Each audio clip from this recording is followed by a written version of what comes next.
Hola hermanos, ¿cómo están? Dios les bendiga a todos. Gracias por estar con nosotros. Gracias por darnos la oportunidad de estar en casa en este viernes, en este sábado. Gracias por darnos la oportunidad de abrir la palabra del Señor con todos ustedes.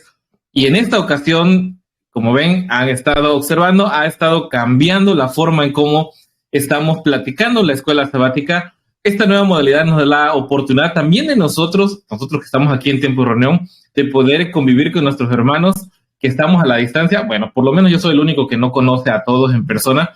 Carlos, yo sé que ya tuviste la oportunidad ahí, ahorita después de esto platicamos un poco acerca de esta experiencia, pero es una forma también muy amena de poder compartir con ustedes la escuela sabática, porque tratamos de que sea así. ¿Qué te parece, Carlos? ¿No? ¿Cómo te ha parecido este esquema que ahora hemos estado platicando? No, me encanta la dinámica que hemos estado teniendo en esta lección, especialmente las últimas lecciones. Eh, me encanta la oportunidad de no solamente compartir con los hermanos, ¿verdad? Por estos medios, sino que también me gusta poder compartir con ustedes, ¿no? Contigo, con los otros hermanos de tiempo de reunión, eh, y que la dinámica de la lección, pues nos permite eh, reaccionar, ¿verdad? Reaccionar a lo que, a lo que tú presentas, y de esa forma como que salimos edificados en el proceso de presentar este repaso de lección. Así que por mi parte, pues me encanta. Vale, así que si a ti también te interesa aprender y te gustaría compartir esto, todavía estás a tiempo. Aquí en el botón de compartir lo puedes hacer, acercarlo a través de WhatsApp, a través de Facebook. A nosotros también nos ayudaría para que muchas más personas, así como tú, también puedan estar conectados. Así que vamos a estar leyendo esta escuela sabática, que ya estamos en la lección número 13 y la que se viene muy, pero muy interesante. Por ahí vienen un par de cositas que queremos implementar para que ustedes también puedan tener acceso muy fácil a la escuela sabática. Pronto la estaremos anunciando, pero en esta ocasión estamos hablando de la lección de preguntas sobre la resurrección en el gran mandamiento y Cristo. Tres asuntos que vamos a tratar de ir leyendo. Vamos a tratar de leer sobre todo los capítulos que corresponden a estos relatos. Tal vez no lo vamos a ir leyendo como tú lo tienes en tu folleto de las preguntas, pero verás que de a poco vamos a ir respondiendo esas cuestiones que están plasmadas. Y lo importante acá es sacar este comentario que tiene Carlos, el que tiene un servidor, y que pueda aportar a lo que tú ya has venido estudiando durante esta semana. Así que, sin tanto preámbulo, vamos entonces a hacer una oración. Y por ahí está el chat, ahí puedes ir comentando, saludando. Estaremos tratando de responder algunas cosas que podamos ir leyendo en lo que tú escribes. Algunos saludos, gracias por estar aquí con nosotros. Y como te digo, va a ser de mucha ayuda que tú agarres este video y lo compartas. Yo sé que va a ser de muchísima bendición, así que quédate con nosotros. ¿Qué te parece entonces, Carlos, si iniciamos de una vez con una oración? Y te pido, por favor, hermano, que tú puedas iniciar con esta primera oración. ¿Cómo no? Los invito a orar, hermanos. Nuestro Padre y Dios de amor, te damos las gracias por la oportunidad de reunirnos con Arturo para repasar esta lección, Señor. Y también, Padre, te damos las gracias por la oportunidad de que nuestros hermanos también puedan salir bendecidos y edificados con esta discusión de tu palabra. Pedimos, oh Dios, que en todo el proceso tu Santo Espíritu nos ilumine y que podamos hablar únicamente tus palabras y tener pensamientos únicamente conforme a los tuyos. Pedimos tu dirección en el nombre de Cristo Jesús. Amén. Amén. Pues bueno, vamos entonces a compartir pantalla de estas preguntas que tenemos aquí. Y bueno, acá están. Vamos entonces a ver preguntas sobre la resurrección, el gran mandamiento y Cristo. Ya estamos en diciembre del 2022, bastante rápido se ha ido este año. Yo sé que para muchos de ustedes ha sido un año complicado, para mí lo es, pero afortunadamente siempre el Señor ha estado con nosotros y siempre le estará. Y bueno, vamos a comenzar entonces con la primera parte, Carlos, y vamos hacia, sabes, la dinámica, ¿no? La que hemos estado haciendo hasta este momento, ir leyendo las preguntas, los sliders, sobre todo los versículos. Y vamos a tratar de entrar en materia sobre esta primera parte, que son preguntas de los saduceos. Si me permites, Carlos, leo esa primera parte, lo vamos comentando y vamos a ir sacando esta esencia que tenemos, ¿no? Y en esta primera parte vamos a estar leyendo de Mateo 22, en los primeros versículos 23 al 28, y vamos a ver ¿cómo se le puede decir? Esta astucia que por ahí se trataba de crear, estas preguntas astutas de crear para encontrar un pie cojo en nuestro Salvador. Pero bueno, vamos a leerlo. Dice, aquel día vinieron a él los saduceos que dicen que no hay resurrección y le preguntaron, diciendo, Maestro, Moisés dijo, si alguno muriese sin hijos, su hermano se casará con su mujer y levantará descendencia a su hermano. Hubo pues entre nosotros 7 hermanos. El primero se casó y murió. No teniendo descendencia, dejó su mujer a su hermano. De la misma manera también el segundo y el tercero hasta el séptimo, y después de todos murieron también la mujer. En la resurrección, pues, ¿de cuál de los 7 será mujer, ya que todos la tuvieron? Y hasta aquí vamos a hacer una pausa, porque Carlos, sé que tal vez esto es la introducción, ¿vale? Porque la esencia está en la respuesta. Pero en la lección, Carlos, habla acerca un poco del contexto de los saduceos. O por lo menos hasta ahorita no hemos hablado un poco de quiénes eran, cómo se comportaban. Parece a simple vista de que los saduceos eran un poco distintos, Carlos, a los fariseos. Y acá me llama la atención porque una de las cosas que empiezo a rescatar de esta parte, Carlos, es de que parece que tenían una meta común, aun cuando en principio lo que creían eran bastante diferentes. Y de entrada, los primeros versículos hace referencia sobre algo que ellos creían, y era que no hay resurrección. Eso es lo que ellos creían. Y las notas hablan acerca de que no solamente no creían en la resurrección, sino tampoco creían en los ángeles. Y eso era porque ellos se apegaban mucho a la letra de los primeros 5 libros, ¿no? En la Torá. Y a partir de esto, ellos iban generando una especie de, ¿cómo se le puede decir? Una santidad, por así decirlo, un halo de santidad alrededor de ellos, que trataban de decir, miren, nosotros estamos más apegados, no tanto a la tradición, más a la letra. Y en base a esto, a este conocimiento, sacaron estas preguntas o este hipotético problema para poder hacer caer a Cristo. Y me llama la atención, Carlos, de que parece que se está utilizando el conocimiento de la palabra para hacer una tentación. ¿O qué te parece? Me parece que, como sugiere, ¿verdad?, las notas de la lección, y como se ha presentado en muchos casos en la misma palabra, y en muchas obras de estudio que se han hecho acerca de los saduceos, se presentan los saduceos, como bien mencionaste, como personas que se llamaban a sí mismos más fieles a la palabra, más fieles a la letra. Podríamos decir que eran literalistas de la palabra. Muy posiblemente acusaban a los fariseos de ser espiritualistas de la palabra. Y vemos cómo los extremos siempre son malos, ¿no? Por un lado tiene a los saduceos en un extremo, negando unas cosas por ser literalista y por adherirse a una lectura meramente literal, mientras que tiene a los fariseos que se van al otro extremo y le añadían no solamente, y ese otro punto, perdona, otro punto es que los saduceos se tendían a aferrar a la ley de Moisés nada más, y no tomaban los profetas, ¿no? Entonces, le quitaban a la palabra, ¿no? Vemos cuál era su problema, y es que le quitaban a la palabra, le quitaban digamos, la expansión, la amplificación que daban los profetas acerca de la ley, y eso era un problema, que era un obstáculo para ellos comprender verdades tan importantes como la resurrección de los muertos.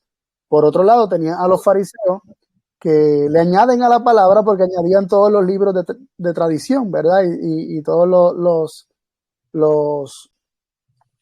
¿verdad?, los otros mandamientos de hombres que ellos le añadieron para cerciorarse de que no estaban violando la ley. y, y vemos cómo añadir o quitar se convierte siempre en un problema, que tarde o temprano terminaron unidos para crucificar a Cristo, tanto los fariseos como los saduceos. Así que es muy interesante, ¿no?, ese punto. Y lo otro que me llama la atención es lo que mencionaste recién sobre el caso hipotético. A mí me resulta curioso cómo muchas veces para tratar de atrapar a alguien, ¿verdad?, pillar a alguien, ¿verdad?, ponerlo entre la espada y la pared, recurrimos a cosas que realmente no son una realidad. En el momento nos inventamos una situación hipotética simplemente para tratar de, de ¿verdad?, de poner en una situación en aprietos, ¿verdad?, en una situación difícil a la persona con la que estamos debatiendo, que no deberíamos estar haciéndolo, pero pues es así. Y es triste que el acercamiento de los saduceos llamando a Jesús maestro realmente no es para que él le enseñe, sino para ellos demostrar de alguna manera que ellos sabían más que él. Entonces, la hipocresía del acercamiento de por sí comienza a sabotear el mismo proceso de aprendizaje que ellos pudieran tener, pero que no lo están teniendo porque pues se acercan con intenciones equivocadas. Fíjate que rescato de lo que me estás comentando estos puntos. Se está teniendo una conversación, o por lo menos la está iniciando estas personas con mucha intención. Como tú dices, le llaman maestro, están colocando una situación hipotética para que cualquier palabra que se diga pueda ser luego usada en su contra. Y otro punto es esa incapacidad de no ver la totalidad de la palabra. Recuerdo hace un tiempo, y lo digo, creo que ya lo he dicho acá, hace unos años atrás, mi padre, mi madre y otros hermanos entraron en el conocimiento de la deidad. Y yo recuerdo que sobre el punto en especial de Mateo 28, yo en particular me puse a investigar para llevarle la contra a mi padre. Y eso llegar al tema del bautismo. Y justamente, en parte hice esto, o sea, en parte investigué de manera de que encontrarle algún argumento que pudiera estar a mi favor y rebatirle, digo, con esa confianza que yo tengo con mi padre, de ese acercamiento, que tal vez no hay ciertas limitaciones como puede haber con otras personas que no están en tu familia, pero yo le agradezco a Dios de que más allá de esta necesidad que yo tenía de llevarle la contra, pude encontrar cierta, la verdad como tal, y es un punto que vamos a ver un poquito más adelante con el otro fariseo que habla con el Señor Jesús, pero es cierto, muchas veces caemos en este dilema, Carlos, de, número uno, de no ver la totalidad de la palabra para poder entablar aclarar un punto de la Biblia. Número dos, entrar ya con una forma sesgada, ya con un prejuicio hecho, y esperando como abogados cualquier debilidad del otro en palabra, en comas, para poder ir en contra de lo que él está diciendo y tal vez no ver la totalidad de la información que trae. Entonces, este es un gran punto que estamos viendo, ¿no? Y traemos un par de notas de la hermana Lenguay que nos puede ayudar, pero si tienes otra cosa que decir, Carlos, si no, leemos la próxima diapositiva. Sí, vayamos a la próxima. ¿Vale? Ahí leemos de los versículos 29 al 34 de Mateo 22 la respuesta de Jesús a la trampa de los saduceos.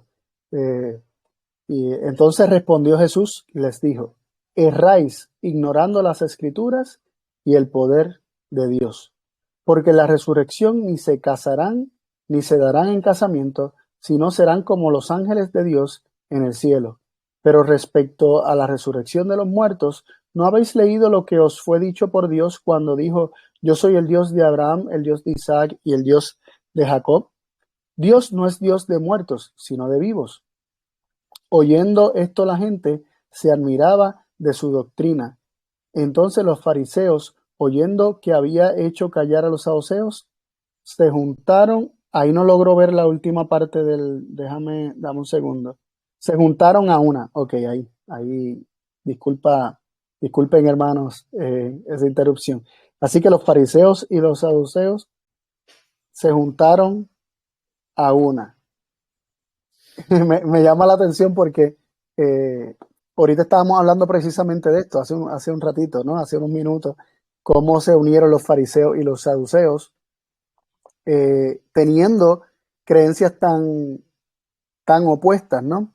Y lo primero que me llama la atención de las palabras de Jesús y de la respuesta es que les menciona y les hace saber que hay un error en su manera de interpretar. Dice, erráis ignorando las escrituras y el poder de Dios. En primer lugar, se ignora la escritura, y como se ignora la escritura, se ignora el poder de Dios. Se ignora información valiosa que está en la escritura, se ignora verdades reveladas en la escritura, se pasan por alto, y por lo tanto se ignora el poder de Dios. Y en el versículo 30 me llama la atención que Jesús le hace alusión directa a los dos puntos en los que más en disputa estaban los saduceos con los fariseos, y es la resurrección de los muertos, y Jesús también menciona a los ángeles. Los saduceos no creían ni en la resurrección ni en los ángeles, y aquí Jesús le habla de la resurrección de los muertos y también le habla de los ángeles. Y termina hablando de Dios como un Dios de vivos, ¿verdad? No de muertos. Y lo que me causa esta tristeza es que aún los fariseos, viendo que Jesús prácticamente les dio la razón en cuanto a esas dos creencias que ellos sí sostenían, que no sostenían los saduceos, con todo y eso su odio, su rechazo hacia Jesús era a tal punto que se juntan a una con los saduceos para planificar la destrucción de Jesús, para planificar su muerte. Entonces, qué sé yo, me da tristeza porque no me habla de la ceguera del ser humano, ¿no? De esa ceguera espiritual donde se nos revela de forma cuidadosa, en este caso, ¿verdad? Jesús es muy cuidadoso y les revela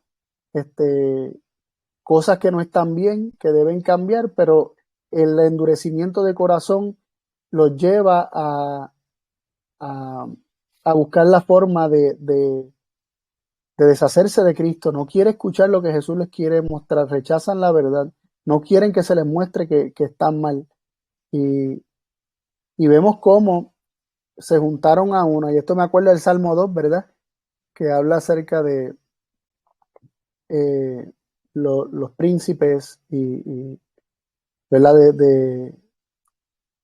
Del mundo, que se juntan, hacen conspiración en contra de Jehová y en contra de su ungido. Y Pedro dice que esto se cumplió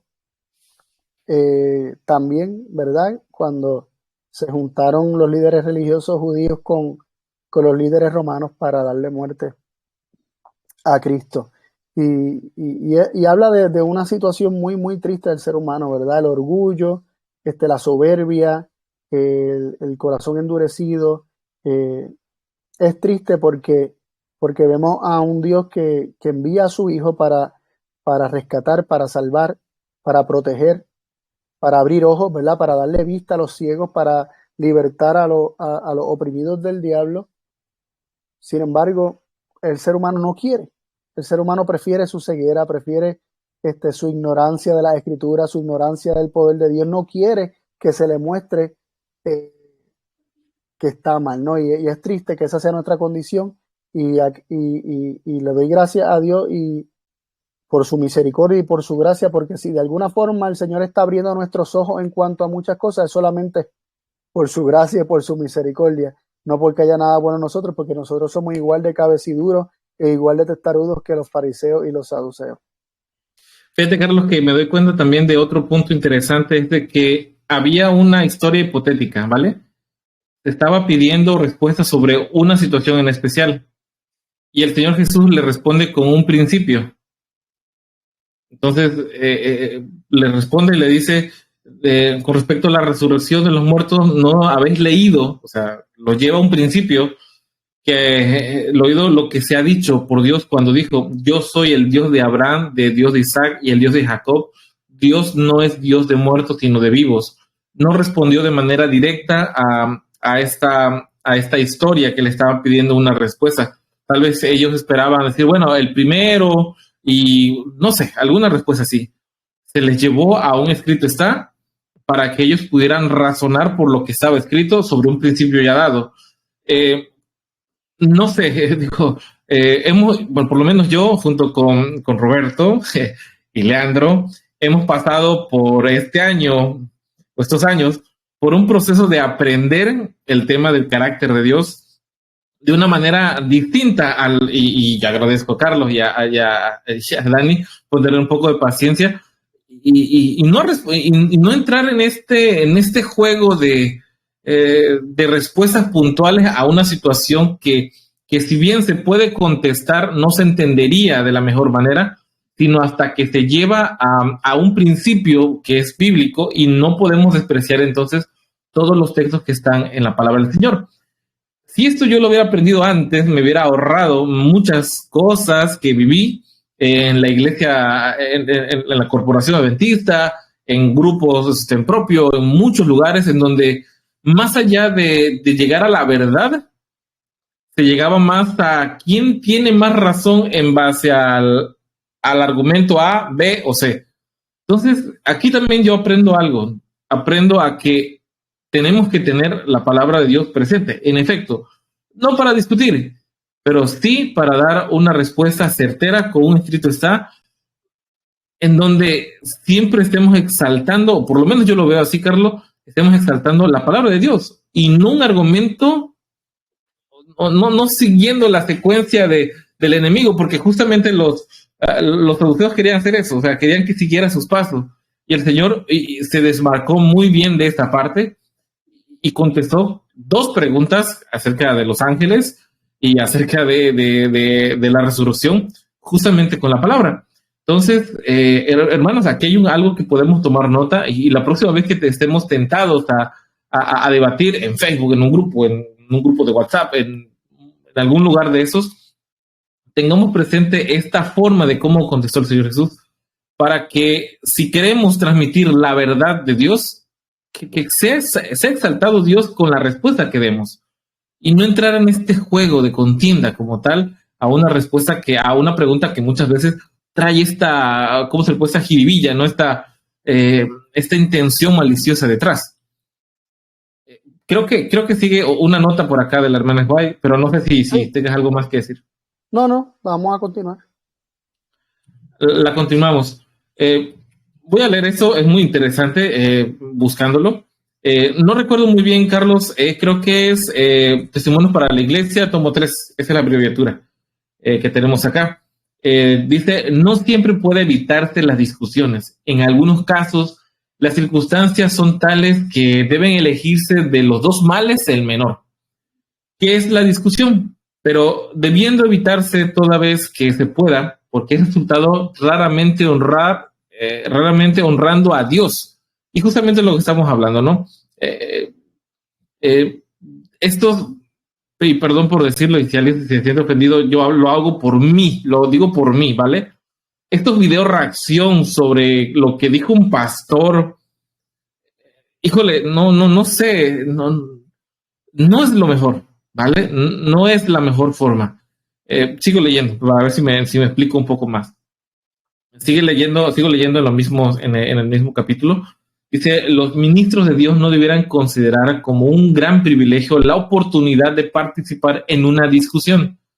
No deben llevarse al frente todos los puntos de nuestra fe y ser presentados ante multitudes llenas de prejuicio. Y eso me suena a esos videos de que se debate con ciertos sacerdotes, con ciertos pastores protestantes, en donde parece que es un show mediático en donde se va a exponer a ver quién tiene más razón. Bueno, acá hay una nota que hay que tener.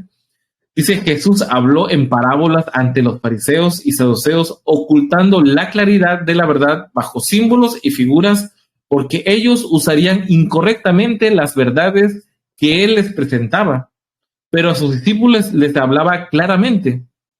debiéramos aprender del método de enseñanza de Cristo y tener cuidado de no herir a la gente presentando verdades que, al no estar explicadas plenamente, ellos de ninguna manera están preparados para recibirlas. Y uno empieza a hacer memoria, ¿verdad, Carlos? Uno empieza a hacer memoria de cuántas veces nos hizo falta estos textos. Y yo te vi con muchas ganas de comentar, Carlos, así que... Sí, como bien dices, me vi retratado en estos párrafos, y cuántas veces no utilizamos la palabra de Dios, así sean doctrinas específicas o así sea la interpretación de la profecía. La utilizamos, la palabra de Dios, muchas veces como un arma para herir el orgullo de nuestro prójimo, ¿no? ¿Verdad? De otra fe, de otra denominación, de otra creencia. Y es triste que esto ocurra, ¿no? Es como que nos paramos como en un duelo y está el otro allá con su arma, ¿verdad? Caminando, dando los pasos, y después nos volteamos y vamos a ver quién dispara primero y con la mejor bala y con la mejor puntería. Y es triste que esto ocurra con la palabra de Dios. Y me llama la atención la mención que se hace del método de Cristo. Cristo no siempre habló explícitamente. Aquí nos dice que ocultó la claridad de la verdad bajo símbolos y figuras, porque él sabía que ellos torcerían o usarían incorrectamente las verdades que él les presentaba. Entonces, se nos insta a aprender del método de Cristo y tener cuidado de no herir, dice, a la gente, de no herir a la gente presentando verdades que no están suficientemente explicadas, que no tenemos la oportunidad en el momento de elaborarlo y presentarlo suficientemente, o sea, como dice ahí, explicadas plenamente. No tenemos la oportunidad de explicarlas plenamente y simplemente sacar y disparar los versículos que ¿verdad? Que los expondrían o que los contradirían en lo que están diciendo. Pues no va a ser fructífero. Dice que no estarían preparados para recibirlas. Ciertas cosas, ¿verdad? No todo, pero ciertas cosas no estarían preparados para recibirlas si no están explicadas plenamente. Y de ahí a lo que tú mencionabas recién cuando estabas leyendo el primer párrafo de esta cita, ¿no? Muchas veces queremos respuestas sí o no, y queremos respuestas puntuales, y hay veces que requieren una explicación más elaborada, porque las escrituras no es un versículo, no es 2 versículos, no es 3 versículos. Las escrituras es un todo. Toda escritura es inspirada y toda junta es útil para enseñar, para redarguir, para corregir. Si no se considera toda y si no se presenta verdad, la verdad, o la persona, o no se tiene el tiempo, ya sea por la razón que sea, que no se tiene la oportunidad de presentar toda la evidencia posible, ¿verdad? Podría terminar ¿verdad? Con simplemente una herida que le causamos a nuestro hermano, pero no, su corazón no preparado para recibirla, y simplemente la verdad sigue estando fuera del hermano al que estamos tratando de mostrar la verdad. Fíjate que, Carlos, de que un servidor vive cerca de una comunidad que es plenamente católica. Hay hermanos adventistas, pero son los menos. O sea, digo los menos, realmente es una iglesia que a su máxima capacidad hay 30 personas los sábados. Y transportándome de la cabecera municipal a esta localidad, uno toma, cuando no tienes transporte propio, utilizas el transporte colectivo, los taxis colectivos. Y yo recuerdo bien platicar con el taxista, y no sé por qué salió la plática, pero hablaba acerca, dice, es que yo me enojo mucho cuando alguien se sube aquí y me empieza a decir que mi iglesia es la ramera. Y no puede existir otra denominación religiosa que califique así a la Iglesia Católica que los propios adventistas o los que tenemos ese conocimiento. y empezó a hablar con un celo, pero no un celo correcto, sino ya en un plan de contienda con esa persona, porque se molestaba mucho y decía, bueno, es que nosotros no somos rameras, nosotros somos fieles, hacemos esto, nos dedicamos a eso otro. Entonces, yo recuerdo muy bien que esta persona ya estaba con un prejuicio muy grande en contra de cualquier otro protestante que quisiera hablar con él. Porque justamente, aun cuando la verdad que se le hace, la información que se le acercó es verdad, no se le explicó. Entonces, ¿cómo quedó esta persona? Bueno, quedó marcada y quedó con un prejuicio. Y yo sé que también en parte él debería de abrirse un poco a conocer la información, pero la información que llegó mal. Y muchas veces nosotros, cuando estamos, y yo sé que algunos van a decir, bueno, yo no soy ministro, pero en nuestro ejemplo, y eso lo hemos platicado en otras escuelas sabáticas, nuestro ejemplo predica también, la forma de vida que llevamos, nuestra salud también predica, y eso ayuda bastante el evangelio. Pero la forma en cómo hacemos llegar la verdad también ayuda bastante al otro que está por recibir el mensaje. Entonces, esta nota deberíamos de tomarla, copiarla, guardarla en nuestra mente cada vez que tengamos la necesidad de dar la verdad. Hay que hacer una pausa y ver realmente si lo que lo estamos diciendo está llegando en el sentido correcto que debe de llegar. Y más allá de hacer comentarios al calor de una plática, ¿no? Entonces, bueno, te dejo esta otra para que la puedas leer, Carlos. Sí, esta es del Deseado a toda la gente, la página 266, el párrafo 2, y es sobre el capítulo que habla del Sermón del Monte, y dice así: Cristo frustró esas esperanzas de grandeza mundana. En el Sermón del Monte trató de deshacer la obra que había sido hecha por una falsa educación y de dar a sus oyentes un concepto correcto de su reino y de su propio carácter. Sin embargo, no atacó directamente los errores de la gente. Vio la miseria del mundo por causa del pecado, aunque no delineó demasiado vívidamente la miseria de ellos. Les enseñó algo infinitamente mejor de lo que habían conocido antes. Sin combatir sus ideas acerca del reino de Dios, les habló de las condiciones de entrada en él, dejándoles sacar sus propias conclusiones en cuanto a su naturaleza. Las verdades que enseñó no son menos importantes para nosotros que para la multitud que le seguía. No necesitamos menos que dicha multitud conocer los principios fundamentales del reino de Dios. Y aquí pues me llama mucho la atención que se está declarando que los principios que se presentaron en el Sermón del Monte son los principios fundamentales del reino de Dios, es cómo opera el reino de Dios. Ahora, más allá de eso, vemos el método de enseñanza que Jesús utilizó, donde él decidió no atacar los errores de la gente directamente.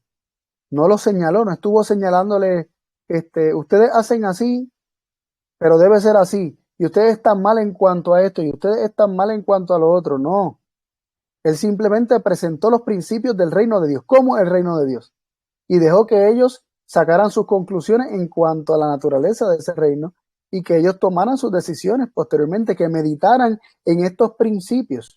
Y vemos cómo muchas veces nosotros vivimos exponiendo al otro, ¿no? Tratando de exponer al otro cuando Jesús mismo no hace eso. Y eso es un principio del reino de Dios que Jesús estaba no solamente hablando, sino que con sus acciones y lo que hizo en ese momento también está presentando este principio como un principio del reino de Dios.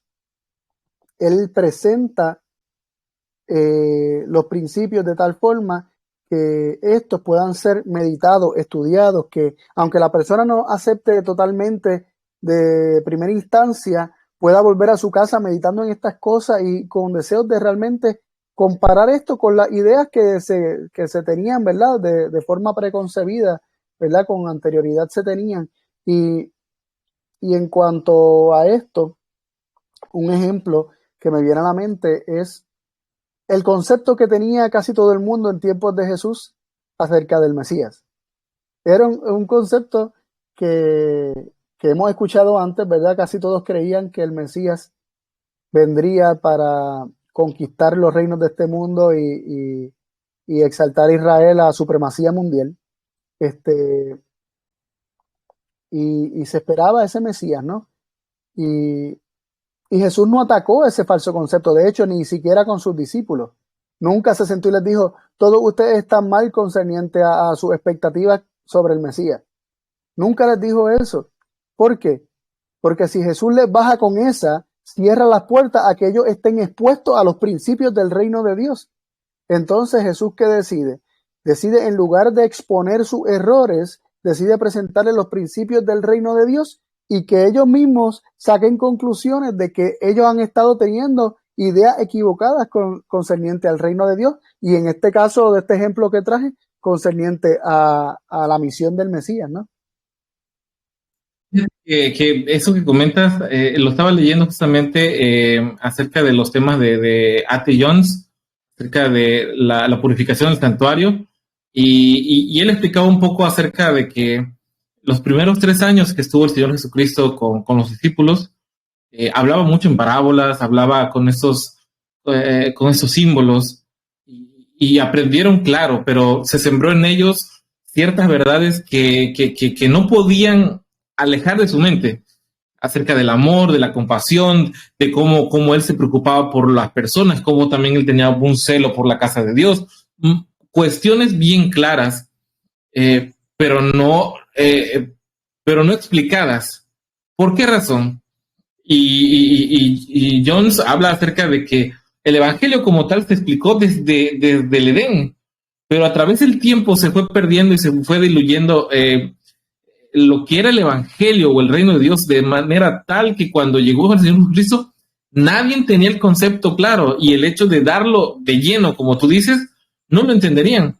Pero después, cuando Él muere y resucita, los discípulos comprenden más en estos 40 días que todo lo que aprendieron antes, porque ahora agarraban esos símbolos y figuras que habían entendido en la primera parte del ministerio del Señor Jesucristo, y ahora con el ejemplo máximo del amor, del sacrificio y de todo lo que Él hizo, ahora entienden y los ojos se abren ante este evangelio. Y es por eso que el apóstol Pablo dice, yo no predico nada más que a Cristo crucificado y todo lo que representa Él en esta acción de amor para el mundo. Entonces, es muy importante cómo se habla acerca de que las verdades que se enseñó no son menos importantes para nosotros que para la multitud que le seguía. O sea, deberíamos también tener este cuidado de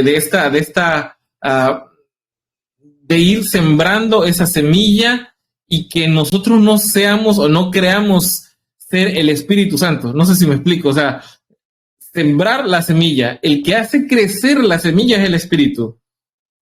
Él es el que hace que esa semilla cobre un sentido, empiece a echar raíces, empiece a fructificar en la mente de la persona que lo recibe, y no yo con mis argumentos.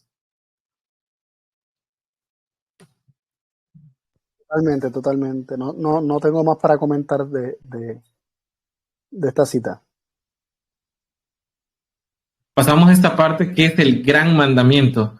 Vamos a seguir aquí porque hablamos acerca de saduceos, y vimos la última parte del texto, Carlos, que habla acerca de que se hundieron, ¿no? Y tú hablabas de oye, ¿cómo es posible que te acaban de dar la razón y ahora te unes a aquellos que empezaron con el pleito? Bueno, vamos a ver en qué va todo eso. Vamos a leer esos primeros versículos del 35 al 40, y dice, y uno de ellos, de los fariseos, uno de ellos, intérprete de la ley, preguntó por tentarle diciendo, maestro, ¿cuál es el gran mandamiento de la ley? Jesús le dijo, amarás al Señor tu Dios con todo tu corazón y con toda tu alma y con toda tu mente. Este es el primer y gran mandamiento. Y el segundo es semejante, amarás a tu prójimo como a ti mismo. De estos 2 mandamientos depende toda la ley y los profetas. Y aquí, Carlos, parece que es un gran resumen de la ley moral. Si alguien hasta acá no había captado esto, porque yo me lo hacía cuando era chico, esa pregunta, oye, ¿cómo es que el Señor Jesús dice que estos son los mandamientos, pero hay 10?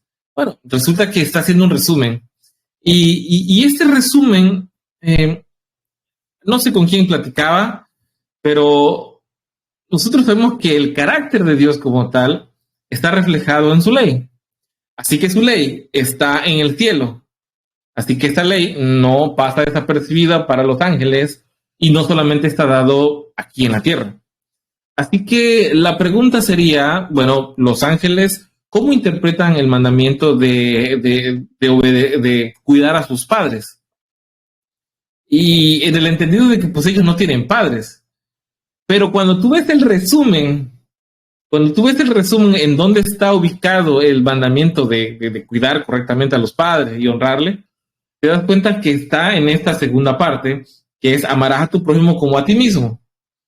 Y sabemos que también por lo menos la hermana G. de White, en Patriarcas y Profetas, en el capítulo 32, que habla acerca de la ley de los pactos, justamente habla de que estas leyes que fueron dadas, ordenanzas y mandamientos que fueron dados, justamente son una ampliación de los mismos 10 mandamientos con la finalidad de proteger, de hacer un cerco protector a los israelitas y que, como se hace aquí en México, supongo yo que en Costa Rica, en Puerto Rico, en cualquier otro lugar, hay personas que buscan, Carlos, ese resquicio de la ley, ¿no? Este huequito de la ley para poder hacer lo que ellos quieren. Bueno, vale, yo no lo voy a robar, pero no lo estoy robando, pero voy a ponerle una pesa que sea más chiquita, ¿no?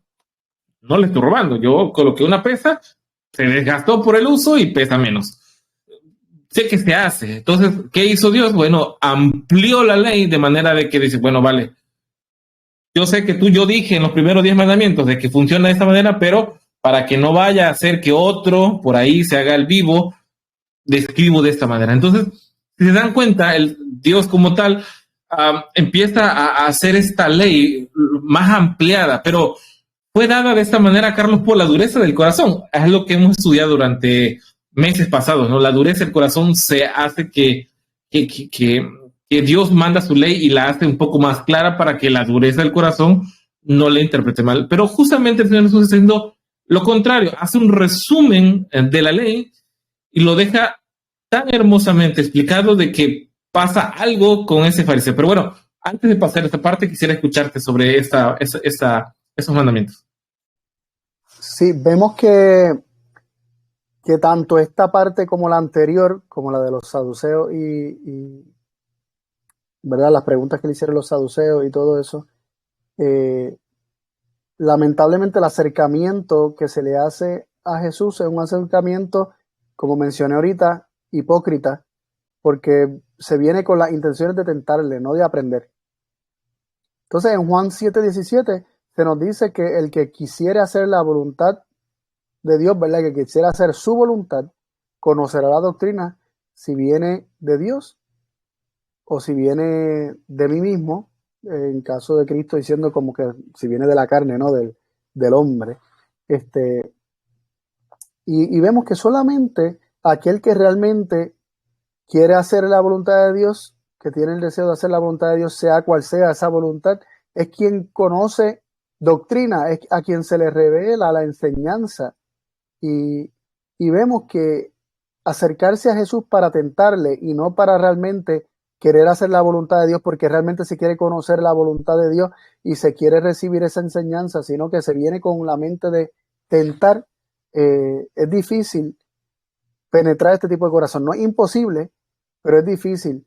Este relato que estamos leyendo ahora se me parece un poco al relato del doctor en la ley o intérprete de la ley, que también se le está registrado ya en Juan capítulo 10 de cuando Jesús hace la parábola del buen samaritano, que él le dice, maestro, ¿qué cosas haré haciendo qué cosas heredaré la vida eterna? Pero dice que se acercó también tentándole, y era un intérprete de la ley, era un doctor en la ley, se levantó para tentarle. O sea, ese es el propósito de estas preguntas, y cuando ese es el propósito y no realmente recibir palabras de vida eterna, difícilmente se puede apreciar la lección. Tú lo mencionaste, Esto fueron unas palabras hermosas de Jesús, un resumen hermoso, conciso, pero al punto acerca del gran mandamiento o los dos grandes mandamientos. El primero siendo el amor a Dios con todo el corazón, con toda el alma, con toda la mente. Y el segundo, amar al prójimo como a sí mismo. Y dice que de esos dos mandamientos depende toda la ley y los profetas. Jesús lo pintó de forma muy hermosa, pero lamentablemente a un corazón que se acerca con intenciones de tentar, difícilmente puede apreciar la hermosura que se encuentra en estas palabras. Porque lo que se está buscando es pillar, lo que se está buscando es poner en aprietos, ¿no? Lo que se está buscando es exponer a Jesús, y cuando Jesús contesta algo tan hermoso, no se aprecia esa hermosura porque simplemente se está buscando una falta que cometa Jesús para por ahí atacar y por ahí exponerlo. Y así mismo nos pasa, ¿no? Podemos estar hablando con otras personas y si nuestra intención es exponer algún error de la otra persona, no estamos escuchando bien lo que la otra persona está diciendo, porque lo que estamos buscando es que la otra persona meta la pata hablando o diciendo algo equivocado para agarrarlos de eso para decir que la persona no sabe lo que está hablando.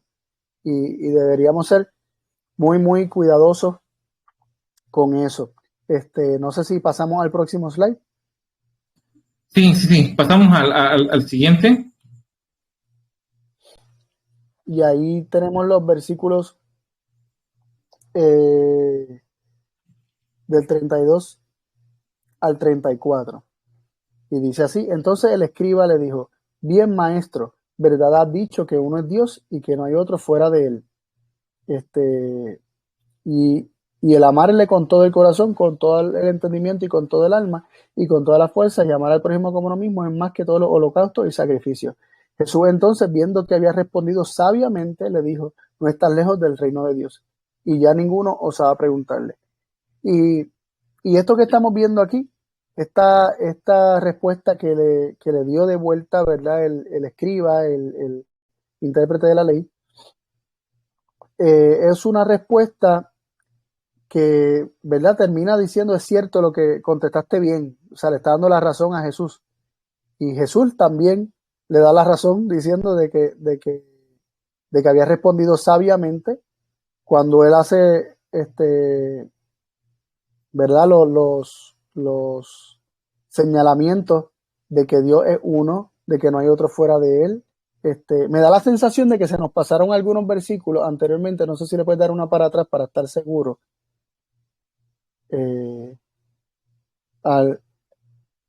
Sí, ahí yo creo que sí. Ok, vamos a leerlo desde acá, porque ahí se nos pasó estos versículos del 28 en adelante. Vale. Y dice: y llegándose uno de los escribas que lo había oído disputar y sabía que le había respondido bien, le preguntó: ¿cuál es el primer mandamiento de todos? Y Jesús le respondió: el primer mandamiento de todos es: oye, Israel, el Señor nuestro Dios, el Señor uno es. Amarás pues al Señor tu Dios de todo tu corazón y de toda tu alma y de toda tu mente y de todas tus fuerzas. Este es el principal mandamiento. Y el segundo es semejante a él: amarás a tu prójimo como a ti mismo. No hay otro mandamiento mayor que estos. Entonces ahí viene la otra parte donde ya leímos, ¿verdad? El 32 y 34, donde el escriba le dice a Jesús que respondió bien porque Dios es uno y no hay otro fuera de él, y que amarle a Dios de todo corazón, ¿verdad?, con todo el entendimiento, con todo el alma, con toda la fuerza, y el amar al prójimo como uno mismo, es más que todos los holocaustos y sacrificios. Y Jesús dice aquí que vio que había respondido sabiamente. O sea, no, este hombre no le refutó a la respuesta de Jesús, sino que estuvo de acuerdo, y Jesús le dice que no está lejos del reino de Dios. No es que estaba ya en el reino de Dios, pero le dice no estaba lejos, porque entender estos principios y no negarlos, no buscar la manera de negar la respuesta de Jesús, sino consentir con la respuesta de Jesús, lo colocaba en una posición más favorable que aquellos que se acercaban para tentarle, y cuyos ojos estaban, ¿verdad?, cegados. Y justamente lo que habla en Romanos 13, del 7 al 8, dice: pagad a todos los que debéis, al que tributo, al que impuesto, al que respeto, al que honra. No debáis nada a nadie, sino amados unos a otros, porque el que ama al prójimo ha cumplido la ley. Eso lo habla el apóstol Pablo, que justamente tiene una educación muy similar a este fariseo que está hablando acá. Y este fariseo justamente también está haciendo mención a lo que se dice en Miqueas 6, 7 al 8, hablando acerca de esta comparación. Y bueno, ¿acaso el perdón o el favor se puede pagar con 1000 sacrificios? Y dice, no, lo que se quiere es hacer misericordia, amar la justicia y andar rectamente delante de tu Dios. Entonces, estamos viendo de que, en efecto, ese resumen es el correcto, pero el espíritu del resumen es lo que está importando, más allá de que si uno lo entiende o no, que es el caso del fariseo, que entendía cuál era el resumen. Yo no sé si el espíritu del resumen, por lo menos en la ley del mundo, así se dice, ¿no? Cuando alguien malinterpreta un artículo de la Constitución, dice que no se ve correctamente el espíritu de la ley. Y en este caso, ese fariseo estaba cerca del reino. Yo no sé si él lo ponía en práctica de esta manera. Por lo menos no se dice, pero por lo menos se habla acerca de que se entendió. Y se habla acerca nuevamente de esta comparación de no estar lejos del reino de Dios.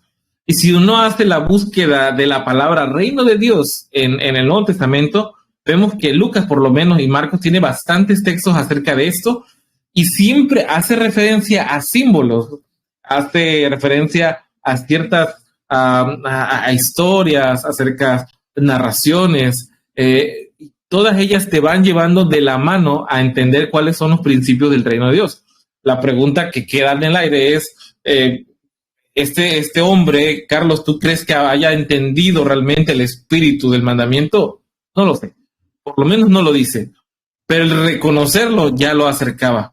Ahora, y eso es un llamado para nosotros, Carlos, porque podemos estar en este mismo camino, podemos estar también entendiendo acerca del amor de Dios como un Padre real, pero yo no sé si esto lo podemos poner nosotros también en marcha en mi vida y hacerlo hacia mi prójimo.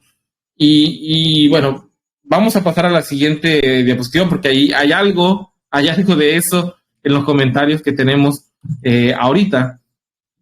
Y vamos a leerlo, justamente lo que dice el deseo de todas las gentes, página 559. Dice, y puesto que todos los mandamientos están resumidos en el amor a Dios y al prójimo, se sigue que ninguno puede quebrantarse sin violar este principio. Así enseñó Cristo a sus oyentes que la ley de Dios no consiste en cierto número de preceptos separados, algunos de los cuales son de gran importancia, mientras que otros tienen poca y pueden ignorarse con impunidad. Nuestro Señor presenta los primeros 4 y los últimos 6 mandamientos como un conjunto divino y enseña que el amor de Dios se manifestará por la obediencia a todos sus mandamientos. Cristo había demostrado repetidas veces que la ley de su Padre contenía algo más profundo que solo ordenanzas autoritarias. En la ley se encarnaba el mismo principio revelado en el Evangelio. La ley señalaba su deber al hombre y le muestra su culpabilidad. Este debe buscar en Cristo perdón y poder para hacer lo que la ley ordena. Y vemos acá, Carlos, de que como tal, los mandamientos, más allá del resumen que ya vimos, tiene un sentido y es reflejar el Evangelio. Y una de las cosas que también hemos hablado acá bastante en las lecciones pasadas de tiempo de reunión es de que la ley te tiene que servir para algo práctico.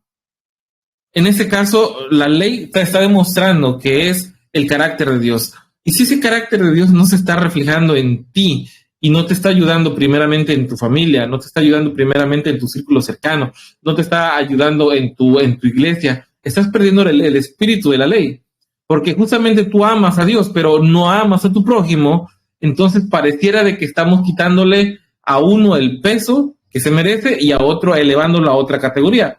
Ahora, yo puedo tener ese celo por no tener esas imágenes delante de mi culto, pero no tener consideración con mi prójimo. Y esto lleva a ser cristianos con poca coherencia. Y es acá donde podemos ver que el amor de Dios se tiene que manifestar de esta manera. Cuando se entiende plenamente el mucho amor que se ha hecho por nosotros, y eso lo podemos ver en las historias como María Magdalena, cuando se le encuentra en el pecado, la palabra, dice que la palabra limpia, la palabra purifica. La palabra de no condenación a esta mujer, ¿cuánto valió, Carlos? Valió muchísimo.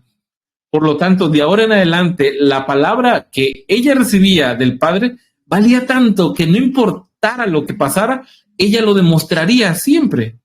Ahora, la palabra escrita en la ley, en este resumen, ¿importa mucho para ti? No lo sé, podemos estar en ese contexto que tiene el fariseo, de entender el resumen, pero quedarte en eso, nada más. ¿O qué piensas, Carlos? Sí, a mí me parece que cuando nosotros decimos que amamos a Dios, estamos haciendo una declaración que muy pocas veces reflexionamos sobre ella. ¿Por qué digo esto? Porque nosotros podemos decir que no tenemos otros dioses, nosotros podemos decir que no nos inclinamos a imágenes, ni las hacemos ni nos inclinamos a ellas. Nosotros podemos decir que no decimos ninguna palabra de maldición ni ningún juramento falso, ¿verdad? Y no tomamos el nombre de Dios en vano. Nosotros podemos decir que no trabajamos en sábado y pensar que por eso estamos amando a Dios, pero si no amamos al prójimo, realmente esa es la manifestación verdadera de que amamos a Dios, porque realmente guardar el sábado es un asunto espiritual, porque el reposo que se nos da es un asunto espiritual. Sí es cierto que cohibirnos de trabajar nos permite, ¿verdad? El no trabajar nos permite estar en esa comunión para poder recibir esa experiencia, pero es un asunto espiritual y yo no sé si mi hermano que no trabaja en sábado está guardando el sábado, porque guardar el sábado no es dejar de trabajar el sábado, es realmente atesorar en el corazón una bendición, ¿verdad? Una santificación, un reposo que Dios te da. Y igual yo puedo dejar de trabajar y estar todo el día tirado en la cama y no prestar atención a las palabras de Dios y no estoy guardando el sábado. O sea, se vuelve algo bien íntimo, bien invisible a los ojos de otros si alguien guarda el sábado o no. Pero ¿cómo yo sé y cómo yo veo el amor hacia Dios? La única forma que se ve es en el amor hacia el prójimo. Y eso es lo que nos presenta la Escritura, ¿verdad? Y nos presenta Juan en Primera de Juan capítulo 4, donde se nos dice que el que dice que ama a Dios pero no ama a su prójimo, ¿verdad? ¿Cómo vas a amar? Dice que el tal es mentiroso porque ¿cómo va a amar al que no ves y a quien ves no lo amas? Presentando que realmente cuando nosotros amamos a nuestro Padre, vamos a amar a aquel a quien nuestro Padre también ama, que es nuestro prójimo, ¿no? Y cuando amamos a nuestro Padre, vamos a hacer lo que sea por nuestro prójimo, porque vamos a comprender, primero que le amamos porque Él nos amó primero, y al comprender ese amor que Él tiene para con nosotros, le respondemos con amor a Él y lo manifestamos en el amor al prójimo, porque también sabemos que el mismo amor con el que Dios nos amó es el mismo amor que Dios tiene para con nuestro prójimo. Entonces, si yo me lleno la boca diciendo que amo a Dios, Señor, tú sabes que te amo, pero es que no, fulano de tal no lo soporto. Miren, no seamos hipócritas, hermanos. Cuando detestamos a nuestro prójimo, cuando no amamos a nuestro prójimo, simplemente eso es una evidencia. Ese es el fruto de que realmente no amamos a Dios y no conocemos el amor con el que Dios nos ha amado a nosotros. Claro, y justamente es lo que se dice en primera de Juan 2 acerca del mandamiento viejo y el mandamiento nuevo, ¿no? Que el que dice que guarda la ley y no ama a su prójimo, bueno, no la está cumpliendo. Bueno, seguimos, Carlos, con la siguiente. Hay un texto más ahí para que puedas leer. Sí. Leemos aquí en Deseado a toda la gente, 560, párrafo 3, dice: el amor y la obediencia a Dios, la consideración abnegada para con el hombre, le parecían de más valor que todos estos ritos.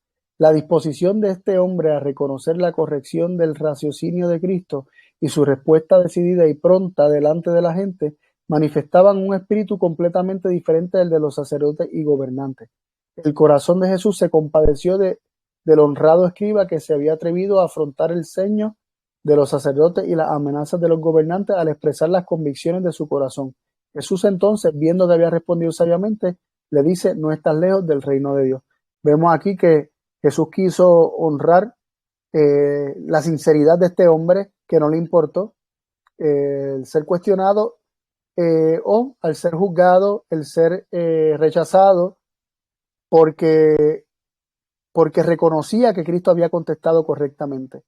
Nosotros vemos muchas de las instancias en las que Jesús le contestaba a los que venían a tentarle, se quedaban callados y no decían nada y se iban. Pero este hombre fue más allá e hizo una declaración de decir: contestaste bien. Y Jesús quiso reconocer esa humildad y esa sinceridad. Como tal también es algo que alabar de esa persona, ¿no? No sé cuántos de nosotros tendríamos tal vez esa capacidad de reconocer esa corrección que se nos da en público y ante los hermanos, ¿no? Los otros iguales. Y esto se ve también en lo que sucede cuando el apóstol Pablo le habla duramente a Pedro acerca de un proceder que él tiene. Y vemos que justamente Pedro tiene un comentario muy positivo del apóstol Pablo en sus cartas, hablando de cómo Pablo en esta forma tan completa de hablar del evangelio lo expresaba de la mejor manera. Entonces vemos que esa forma de proceder también del fariseo era un primer paso para seguir avanzando en la verdad, reconocer y tener esa libertad de poderlo tomar así como viene, así la represión así como viene, ¿no?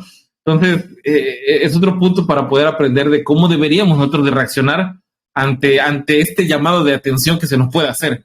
Tal vez no volteando la cara, salirnos, tener esta humildad y decir: bueno, vale, es cierto, me he equivocado, ¿no? Y bueno, vamos a avanzar porque ya vamos a ir terminando, pero antes de eso vamos a leer un último párrafo de la hermana G. de White acerca de este punto. Y me llamó bastante la atención esto también. Dice el Señor Jesús y la ley de amor benévolo. Dice: la ley de Dios es inmutable en su carácter y por lo tanto Cristo se entregó como sacrificio en favor de la humanidad caída, y Adán perdió el Edén y fue puesto a prueba con toda su posteridad. Si la ley de Dios hubiera sido cambiada en un solo de sus preceptos después de la expulsión de Satanás, él hubiera conseguido en la tierra después de su caída aquello que no pudo obtener en el cielo antes de ella. Había recibido todo lo que lo había pedido. Sabemos que no ocurrió. La ley permanece inmutable como en el trono de Dios, y la salvación de cada alma queda decidida por la obediencia y la desobediencia. Y aquí vemos de este resumen de lo que hablamos al inicio, de cómo la ley de Dios en el cielo está expresada de esta manera, en ese resumen, por todas las implicancias que existen, ¿no? Los ángeles no tienen padre, no hay casas, no hay siervos, pero se sigue conservando el espíritu, ¿no? Y esa ley sigue siendo la misma tanto allá como acá. ¿Qué piensas, Carlos, de eso? Totalmente, o sea, en el mismo capítulo 32 de Patriarca y Profeta que ahorita citaste, sobre la ley y los dos pactos, y se presentan estos mandamientos, ¿verdad? Y creo que también, no solamente en ese capítulo, creo que también lo hace en el capítulo donde se lee cada mandamiento. Creo que el capítulo anterior o los capítulos anteriores donde habla de la dádiva de la ley como tal, donde se habla y se describe cada uno de los mandamientos. Se habla acerca de que, por ejemplo, el mandamiento de honrar a tus padres implica también honrar a la autoridad que está sobre ti. Entonces en el cielo hay jerarquías, ¿no? En el cielo hay ángeles de mayor autoridad que vienen comisionados, entonces, ¿verdad? Con autoridad divina, y da órdenes a otros ángeles, y eso lo podemos corroborar en las escrituras, donde vemos constantemente un ángel diciéndole al otro: haz tal cosa, o no sueltes los vientos, o Y vemos así que hay ángeles que son comisionados para dar una orden a otros ángeles. Eh, entonces vemos que el principio sigue siendo el mismo y ellos sí tienen una forma de cumplirlo, ¿no? Respetando las autoridades que han sido puestas por encima de, de ellos, ¿no? Y haciendo tal cosa, están manifestando amor a Dios porque es el orden que estableció Dios mismo. Entonces, eh, me llama la atención en cuanto a esta cita que acabamos de leer, es que Satanás quería cambiar esta ley. Satanás quiere cambiar esta ley porque esta ley es la transcripción del carácter de Dios contra quien él está en pugna, ¿no? Está en guerra, está en rebelión contra él. Y él quiere deshacerse de esa ley. Pero vemos como dice al final, dice que esta ley permanece inmutable y que la salvación de cada alma queda decidida por la obediencia o la desobediencia. Y eso nos suena un poquito, de primera instancia nos puede sonar un poquito a salvación por obras, ¿no? Ah, si obedeces, te salva y si desobedeces te pierde. Sin embargo, recordamos que la obediencia únicamente es por la fe.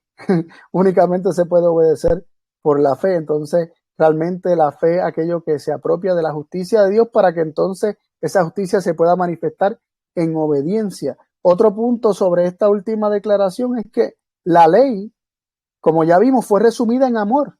Así que el que ama a Dios y a su prójimo se salva y el que detesta a Dios y a su prójimo se pierde. Este, y si lo vemos de esa forma, parece bastante evidente, ¿no? El que sea de esa forma, ¿no? Pero, pero nada, son cositas que me llamaron la atención así de esta cita.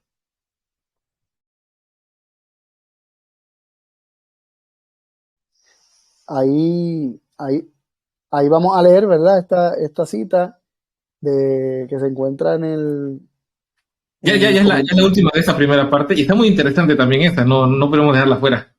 sí, que es del comentario bíblico adventista, este, tomo 1, página 1104, dice, nuestro deber de obedecer esta ley es la médula de este último mensaje de misericordia dirigido al mundo. La ley de Dios no es nada nuevo, no es santidad creada, sino santidad dada a conocer. Es un código de principios que expresa misericordia, bondad y amor. Presenta a la humanidad caída el carácter de Dios y establece claramente todo el deber del hombre. Tremendo, ¿no? Esta cita es corta. Esta primera cita que leímos aquí es corta, pero dice tanto. Nos presenta que la ley de Dios, cuando le es revelada al hombre, no es nada nuevo, no es algo inventado, no es santidad creada, sino santidad dada a conocer, revelada. Se le muestra al hombre lo que es santidad y dice que es la dádiva de la ley es presentar a la humanidad caída el carácter de Dios. Vemos que tal como le fue expresada al hombre, es una adaptación para la humanidad caída de los principios del carácter de Dios y establece que este mismo carácter es la norma para todo hombre, ¿no? Y la segunda cita dice en Patriarca y Profeta, la página 12 y 13, dice, siendo la ley del amor el fundamento del gobierno de Dios, la felicidad de todos los seres inteligentes depende de su perfecto acuerdo con los grandes principios de justicia de esa ley. Dios desea de todas sus criaturas el servicio que nace del amor, de la comprensión y del aprecio de su carácter. No haya placer en una obediencia forzada y otorga a todos libre albedrío para que puedan servirle voluntariamente. Qué lindo es nuestro Padre Dios, ¿no? La ley de Dios es descrita como la ley de amor y esta ley de amor es el fundamento del gobierno de Dios, es, como leímos en la cita anterior, es una representación para la humanidad del carácter de Dios. Y Dios solamente quiere que esto sea una realidad en nuestra vida, que esta ley esté escrita en nuestro corazón, simplemente porque le abrimos las puertas del corazón, porque queremos recibir de Él la justicia, porque comprendemos el amor con el que nos ha amado y comprendemos y apreciamos su carácter, porque nos parece tan maravilloso su carácter que lo contemplamos hasta que esté formado en el interior. Y Y Dios no se place de obediencia forzada, como dice la cita. Él no nos quiere amenazar ni meter miedo. Si no haces esto, te voy a hacer esto, porque siempre que él haga eso, o sea, si él hiciera eso, cada vez que lo hiciera, cada vez que él dijera que si no le obedecemos, él nos va a hacer algo, serían amenazas, y no podría ser por amor la obediencia, sino por temor. Es como hemos mencionado anteriormente en otros temas, ¿verdad? Es, es como un esposo que le dice a la esposa cosas hermosas y le dice, yo te amo y solamente desearía que apreciaras mi amor por ti, pero si no lo aprecias y lo rechazas, te voy a matar. O sea, si no eres mía, no eres de nadie, o algo así. Eh, entonces, eso lo vemos como un maltrato, ¿verdad? Como un abuso, tanto psicológico como hasta físico en algunos casos, pero no nos damos cuenta que cuando pensamos que esto es lo que Dios hace, que Él nos dice, si no haces esto, yo te voy a hacer esto otro, estamos realmente declarando, ya sea con nuestras conciencias o con nuestra boca, que Dios es así, de esa forma, maltratante y abusivo. Y seamos muy cuidadosos, porque Dios solamente quiere el servicio que nace del amor, y el amor no puede ser forzado. Simplemente es la reacción ¿verdad? Se despierta con el amor, ¿no?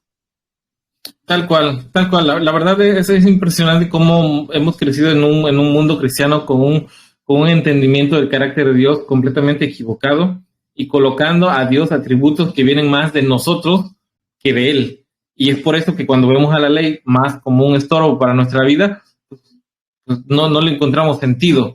Pero ahora, cuando se dice de la ley algo que te va a servir para que tú vivas de manera feliz y te puedas evitar todos los tropiezos que te pueden surgir en el mundo, y de esta manera estar resguardado en la muralla de amor que el mismo Padre te da, bueno, cambia completamente el sentido de la ley.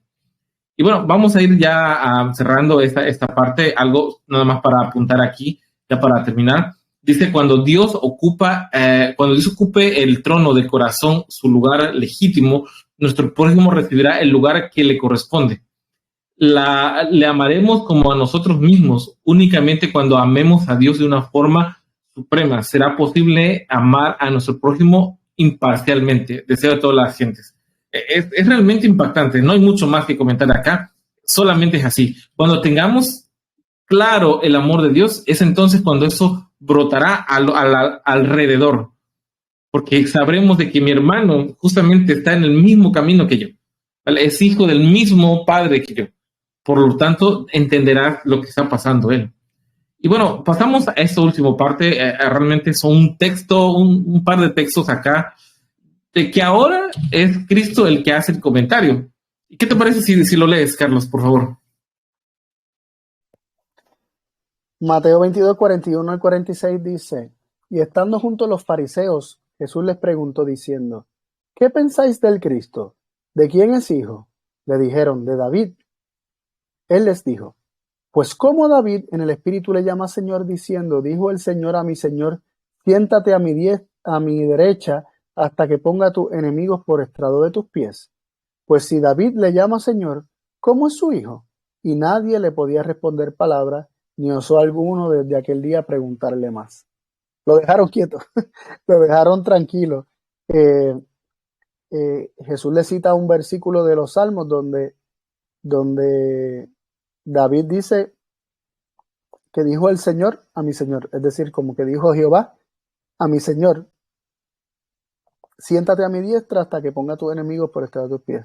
Es decir, Dios le dijo al Mesías, al ungido, a quien David llama Señor. Entonces, Jesús le hace la pregunta, y si es Señor, si David le llama Señor, ¿cómo es su hijo? Es decir, esta persona a quien Dios le está diciendo, siéntate a mi diestra hasta que ponga a tus enemigos por estrado de tus pies, es más grande que David. Es más grande que David, y habla acerca de la preexistencia también de Cristo, ¿no? La preexistencia del Hijo de Dios antes de la encarnación. Este, y esto confrontaba mucho a, a, ¿verdad?, al pueblo judío, porque sus conceptos sobre el Mesías eran vagos, ¿no? Ellos lo consideraban como un hombre más y no lo veían como el preexistente hijo de Dios, ¿no? Y por eso se molestaban tanto, porque cuando él declaraba que él era hijo de Dios, ellos entendían que él lo estaba diciendo en un sentido no como lo decía cualquier ser humano, sino que él se estaba haciendo a sí mismo el hijo literal de Dios, como un hijo que existió antes de su encarnación en este mundo, y, y esto les chocaba, ¿no? Les molestaba. Por ejemplo, cuando él dijo antes que Abraham fuese yo soy, cuando él declaró eso, que está registrado allá en Juan 8, tomaron piedras para apedrearlo, porque se estaba identificando con ese ángel del pacto que se presentó a Moisés diciéndole, yo soy, en la salsa ardiente, ¿no? Entonces, eh, vemos cómo el hombre lucha por aferrarse a sus preconceptos y a sus ideas, y aquí Jesús le comienza a hacer preguntas para que ellos mismos expongan lo que está en su corazón, y luego le hace otra pregunta citando un versículo para que ellos le respondan, cosa que no hicieron. No se atrevieron a responderle más ni a decirle nada más. Porque cualquier respuesta tenía que considerar ahora ese versículo e incluir ese versículo, y no podía descartar ese versículo, y tenían que armonizar sus ideas preconcebidas con ese versículo. Entonces mejor no decían nada, mejor se quedaban callados, ¿no? Y, y vemos que otra vez el orgullo humano, la dureza de corazón, manifestándose. No sé si quieres comentar Fíjate, algo. Sí. no sé, brevemente nada más, y aquí vemos cómo la idea central del Mesías estaba totalmente equivocada. Y cómo es que si a él, a Cristo, se le había llamado hijo de David y venía junto con todas las características que se había desarrollado hasta ahora de su ministerio, dando el amor, dando sanación, dando misericordia, todo esto se juntaba y tenía que coincidir con lo que estaba escrito en Salmos, y no así con lo que estaba diseñado en su mente de ellos para cumplir las metas que tenían ellos. Y justamente hay un texto del Desierto de las Gentes que nos ayuda a entender un poco del contexto que estaba pasando. Los fariseos se habían acercado en derredor a Jesús mientras contestaba la pregunta del escriba. Ahora él les dirigió una pregunta. ¿Qué os parece del Cristo? ¿De quién es hijo? Esta pregunta estaba destinada a probar su fe acerca del Mesías, a demostrar si le consideraban simplemente como un hombre o como hijo de Dios. Un coro de voces contestó, de David. Tal era el título que la profecía había dado al Mesías. Cuando Jesús revelaba su divinidad por sus poderosos milagros, cuando sanaba a los enfermos, resucitaba a los muertos, la gente se había preguntado entre sí, ¿no es este el hijo de David? La mujer sirofenicia, el ciego Bartimeo y muchos otros habían clamado a él por ayuda. Señor, hijo de David, ten misericordia de mí. Mientras cabalgaba en dirección a Jerusalén, había sido saludado con la gozosa aclamación, Hosana al hijo de David, bendito el que viene en el nombre del Señor. Y en el templo los niños que habían hecho eco ese mismo día en este alegre reconocimiento, pero muchos de los que llamaban a Jesús hijo de David no reconocían su divinidad. No sorprendía que el hijo de David era también el hijo de Dios. Y aquí es el concepto que acabas de explicar, Carlos, ¿no? De poder colocar al Mesías en una definición que se escapaba a lo que ellos necesitaban escuchar, a lo que ellos querían saber que era. Entonces, es triste tener esta comprensión del Mesías, de esperarle y no tener la capacidad de reconocerle. Es algo que duele y que podemos también estar experimentando ahora. Sí, y ahí vemos el problema humano, ¿no? Que la carne para nada aprovecha, y la mente carnal no se sujeta a la ley de Dios ni tampoco puede. O sea, es como vemos la mente tan carnal del ser humano, viendo y reconociendo solamente las características humanas, las características mundanas, terrenales, del Mesías, hijo de David. Se enfocaban solamente en que sería un hombre, ¿no? Que vendría a libertarlos, un Mesías libertador, un Mesías conquistador, que sometería el mundo entero. Esto lo vemos claramente y esto se le hacía totalmente natural y fácil a ellos. Sin embargo, les costaba, no comprendían la divinidad de Cristo, porque ya estamos hablando de cosas espirituales, porque estamos hablando de quién es Él como hijo de Dios, estamos hablando de, de los principios del reino de Dios, los cuales encarna a Cristo. Estamos hablando de que su reino ya no es de este mundo. Entonces, todos esos factores que son más espirituales eran ignorados y no eran entendidos porque su mente estaba demasiado aquí, reposaba demasiado sobre las cosas terrenales, y cuando nuestras mentes reposan demasiado en las cosas terrenales y no se espacían en las espirituales, es imposible que comprendamos las cosas espirituales. Recuerdo las palabras de Jesús a Nicodemo, cuando le dijo, si te he hablado de cosas terrenales y no las entiendes, ¿cómo vas a entender si te hablo de las espirituales? Es como que hay una negativa del hombre en rechazar, en como que cortar con todo lo que tiene que ver con los principios del reino de Dios, pero es porque naturalmente, por la carne, no queremos nada que ver con Dios, no nos queremos sujetar a Él, no queremos conocer, comprender bien la ley de Dios, simplemente miramos con los ojos de la carne y ahí se queda todo.